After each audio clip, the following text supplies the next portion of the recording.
ఆత్మాహుతి దాడి అంటే మనకు తెలుసు, తనను తాను చంపుకుంటూ ఇంకో 10 మందిని చంపడం, తన ప్రాణాలను వదిలేసి ఇంకో 10 మంది ప్రాణాలు తీసుకెళ్ళిపోవడం.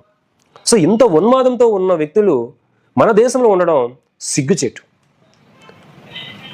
ఇంకొక విషయం ఏంటంటే వీళ్ళ ప్రధాన లక్ష్యం హిందువుల్ని హతమార్చడం. ఆ తీసే ప్రాణాలను కూడా హిందువుల్ని తీయాలనుకోవడం. దానికి ఎలాంటి ప్రాణాలకు వేస్తారో తెలుసా?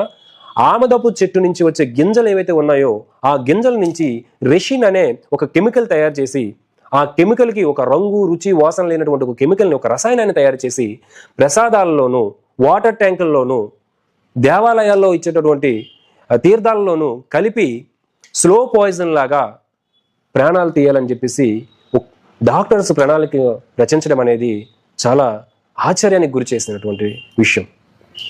దాదాపు ఈ ఆపరేషన్లో, ఈ ఉగ్రవాద ఆపరేషన్లో ఏడుగురు డాక్టర్లు పట్టుపట్టడం, అందులో ఒక మహిళా డాక్టర్ ఉండడం చాలా ఆశ్చర్యానికి, చాలా ఏమంటారంటే ఒక గందరగోళానికి గురి చేసినటువంటి అంశం. ఎందుకంటే భారతదేశంలో స్వతంత్రాన్ని తేవడం కోసం ఎంతోమంది ఆడపడుచులు, తల్లులు తన మాన ప్రాణాలు అర్పించినటువంటి చరిత్ర కలిగిన దేశంలో దేశ ప్రజల ప్రాణాలు తీసే ఒక మహిళ ఉన్న అంశం తెలిసినప్పటి నుంచి ప్రతి ఒక్కరూ కూడా చాలా ఆందోళనకి గురవడం జరిగింది.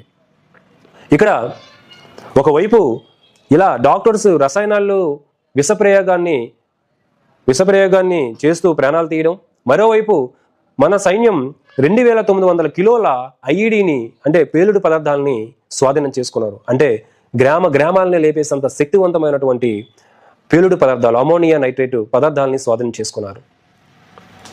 దయచేసి అందరూ అర్థం చేసుకోండి, బయట నుంచి వచ్చే విపత్తునైతే మనం ఎదుర్కోగలం, కానీ ఇంట్లో ఉండే విపత్తునైతే ఎదుర్కొనే శక్తి ఎవరికి ఉండదు. ఎందుకంటే మనలోనే శత్రువులు ఏర్పడి మనల్ని చంపుతారని చెప్పేసి ఎవరు కూడా ఊహించరు.